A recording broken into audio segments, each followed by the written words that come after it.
हमको बचा ले भाई, हमको पैसे करता भाई। दोस्तों, क्या आप दुबई गए हैं? कमेंट सेक्शन में बताना ना भूलें। इस बात से हम सब वाकिफ हैं कि दुबई दुनिया के सबसे खूबसूरत देशों में शुमार है। अपने खूबसूरती के साथ ही दुबई वर्ल्ड के सबसे रिचेस्ट शहरों में भी अपनी जगह बना चुका है। बात चाहे महंगे रेस्टोरेंट की हो, सबसे लंबी बिल्डिंग की हो, सबसे बड़े मॉल की हो या फिर एक से बढ़कर एक होटल्स की हो, दुबई किसी में पीछे नहीं है। आप में से ऐसे कई लोग होंगे जो सोचते हैं कि हमारे भारत में क्या रखा है, हमें तो दुबई रहना है। लगभग 4 में से 1 भारतीयों का सपना होता है दुबई जाना।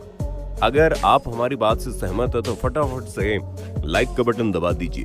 खैर दोस्तों, अगर आप भी उन्हीं लोगों में से एक है तो वीडियो के एंड तक बने रहिए, क्योंकि आपकी ये सोच आज पूरे तरीके से बदलने वाली है। आगे हम कुछ बात करें उससे पहले आप जरा इस वीडियो क्लिप पर गौर फरमाइए। नहीं जाता भाई, हमको बचा ले भाई, हमको पैसे करता भाई। इंडिया जाओगे? कहाँ के रहने वाले? हम कलकत्ता के रहने वाले भाई। कलकत्ता? रह गए ना हैरान? आपको नहीं पता, पर दुबई के लोग आजकल डर और खौफ के माहौल में जी रहे हैं। जी हाँ, बिल्कुल ये वही दुबई है जहाँ पर आप जाकर बसने का सपना देख रहे हैं या काम करने के बारे में सोच रहे हैं। दुबई एकमात्र ऐसी जगह है जो टूरिस्ट को सबसे ज्यादा अट्रैक्ट करती है, और ऐसे में वर्ल्ड के लोग वहां आकर पैसे कमाने का सपना देखते हैं। ऐसे में इस वीडियो का वायरल होना हजारों सवाल खड़े करता है कि अचानक से दुबई में ऐसा क्या हो गया जिसकी वजह से लोग वहां से वापस आना चाहते हैं। बहुत से लोग तो ऐसे भी हैं जो दुबई से वापस भी आ गए हैं। आप में से बहुत से लोग बोलेंगे शायद कोरोना की वजह से। तो दोस्तों, ऐसा नहीं है, क्योंकि कोरोना काल में बहुत से लोग ऐसे थे जब वो घूमने के लिए दुबई गए थे। अब ऐसे में सोचने वाली बात तो जरूर है, क्यों है ना दोस्तों? अगर आप भी इस सवाल के जवाब को जानना चाहते हैं तो वीडियो के एंड तक जरूर बने रहना, और वीडियो के एंड में इस बात को जरूर बताइएगा कि हमारा भारत ज्यादा अच्छा है या दुबई। तो चलिए बिना देरी के वीडियो शुरू करते हैं। दरअसल दोस्तों, हो ये रहा है कि इन दिनों दुबई में बहुत सारे हमले हो रहे हैं, और ये हमले कर रहे हैं यमन के हूती, जिसका हर्जाना वहां की सरकार को नहीं बल्कि वहां के आम नागरिकों को भरना पड़ रहा है। और सिर्फ वहां रह रहे नागरिकों को ही नहीं बल्कि वहां काम करने आए दूसरे देशों के लोगों के साथ साथ टूरिस्ट भी इस चक्कर में पिस रहे हैं। वो कहते हैं ना कि गेहूं के साथ गुण भी पिस जाता है। दुबई का हाल अभी कुछ ऐसा ही है। ये हूती ही है जिन्होंने सबसे पहले हमले की शुरुआत की। आपको जानकर हैरानी होगी, हूतियों ने अभी साल की शुरुआत में ही रेड सी में संयुक्त अरब अमीरात के एक जहाज पर कब्जा कर लिया, जिस पर बहुत से भारतीय लोगों के साथ अलग अलग देशों के लोग सवार थे। इस हमले के बाद सबको ये लगा कि अब शायद कुछ बड़ा ना होकर हूती विद्रोही यही नहीं रुके। इस हमले के बाद उन्होंने सऊदी अरब के बहुत से शहरों पर ड्रोन हमले भी किए। सबसे ज्यादा दुख की बात तो ये है दोस्तों कि इस ड्रोन हमले में कई भारतीय नागरिकों की भी जानें गई हैं। इतना ही नहीं, इन लोगों ने एयरपोर्ट के साथ बहुत सारे तेल के कंटेनर्स पर भी ब्लास्ट कर दिए, जिससे हमारे देश के नागरिक मारे गए। अब ऐसी स्थिति में यूएई में रह रहे भारतीयों के लिए वहां पर काम करना बिल्कुल भी सुरक्षित नहीं है।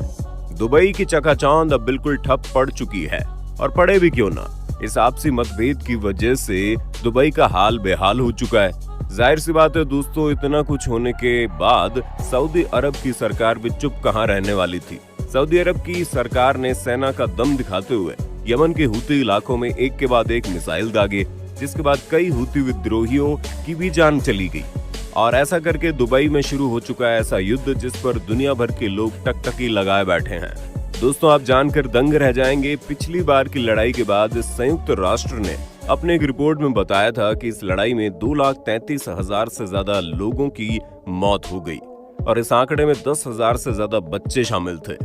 आप अगर एक बार पीछे के आंकड़े देखेंगे तो भगवान से शुक्रिया करेंगे कि आप भारत में हैं। आपकी जानकारी के लिए बता दें दोस्तों, सऊदी अरब और यूएई की गठबंधन वाली सेनाओं ने यमन में हूती विद्रोहियों के खिलाफ 2015 से युद्ध छेड़ा हुआ है, और इस युद्ध की वजह से अभी तक लगभग हजारों लोगों की मौत हो चुकी है, और यमन में दुनिया का सबसे खराब मानवीय संकट बन के खड़ा हुआ है। आप यकीन नहीं करेंगे, पर देश की 2.8 करोड़ की आबादी भुखमरी का सामना कर रही है। हूती विद्रोहियों के द्वारा लड़ी जा रही जंग की वजह से बड़ी संख्या में लोगों ने देश छोड़कर पलायन भी किया है। हम आगे बढ़े उससे पहले आपसे ये पूछना चाहेंगे कि आपको हूती के बारे में पता है? नहीं पता तो चलिए आपको पहले यही बताते हैं। दरअसल दोस्तों, हूती विद्रोही दशकों साल पुराना एक प्रतिरोध वाला आंदोलन है जो सऊदी अरब के बढ़ते धार्मिक प्रभाव के विरोध में पैदा हुआ था। हूती आंदोलन की नींव साल 1990 में हुसैन बद्रुद्दीन अल हूती ने रखी थी। Hussain Badruddin al Houthi Yemen के जैदी शिया अल्पसंख्यक समुदाय से है।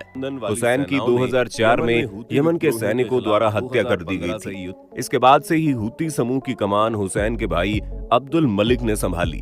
यमन के उत्तरी हिस्से में जैदी समुदाय का कब्जा रहा करता था, लेकिन 1962 से 1970 के युद्ध के दौरान इन्हें साइडलाइन कर दिया गया। इन हूती का बस एक ही नारा है, इजराइल और अमेरिका का खात्मा। आपकी जानकारी के लिए बता दें दोस्तों, हूती उत्तरी यमन में सुन्नी इस्लाम की सलाफी विचारधारा के विस्तार के विरोध में है। साल 2011 से पहले जब यमन में सुन्नी नेता अब्दुल्ला सालेह की सरकार हुआ करती थी, तब शियाओं के दमन की बहुत सी घटनाएं सामने आई। अब ऐसे में शियाओं में सुन्नी समुदाय के तानाशाह के नेता के खिलाफ गुस्सा भड़क उठा और ऐसी छिड़ी जंग। चलिए अब आप ये समझने की कोशिश करो कि इसमें सऊदी अरब कहां से आया। अगर आप मैप पर देखेंगे तो आपको पता चलेगा ईरान, सऊदी अरब और यूएई काफी करीब हैं। क्योंकि ईरान एक शिया बहुल देश है और हूती मुस्लिम भी इसी समुदाय से आते हैं।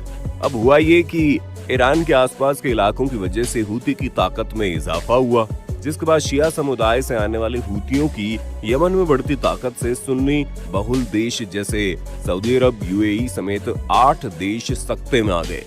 इतने नहीं, ईरान का पहले ही सऊदी अरब और यूएई से लंबा विवाद रहा है, तो ऐसे में ईरान पर इन हूतियों की मदद का आरोप लगा। अब चूंकि ईरान और सऊदी में बनती नहीं है, तो अपने आरोपों से परेशान होने के बाद ईरान हूतियों की मदद कर रहा है। कहते हैं ईरान के पास सबसे पहले जो भी लेटेस्ट टेक्नोलॉजी के गन या आर्मी के सामान बनकर तैयार होते हैं, वो ईरान ही इन हूती संगठनों को भेजता है। इस बात को जानते हुए ईरान हूतियों की मदद कर रहा है। सऊदी अरब बिल्कुल पीछे नहीं है, और हो भी कैसे सकता है। जरा सोचिए, ईरान को देखकर इस लड़ाई में कूदने वाला सऊदी अरब इतना कुछ जानने के बाद कैसे शांत बैठ सकता है। इन हूती विद्रोहियों के लिए सऊदी अरब ने एक स्पेशल फोर्स ग्रुप को तैयार कर रखा है। साथ ही कुछ ऐसी मिसाइलें भी अलग कर रखी हैं जिससे इनकी तबाही का मंजर दूर से देखा जा सकता है। दोस्तों, लगभग 5 सालों से थमा ये युद्ध एक बार फिर से अपने चरम सीमा पर है, जिसकी वजह से लोग अपने अपने घरों में बंद रहने पर मजबूर है।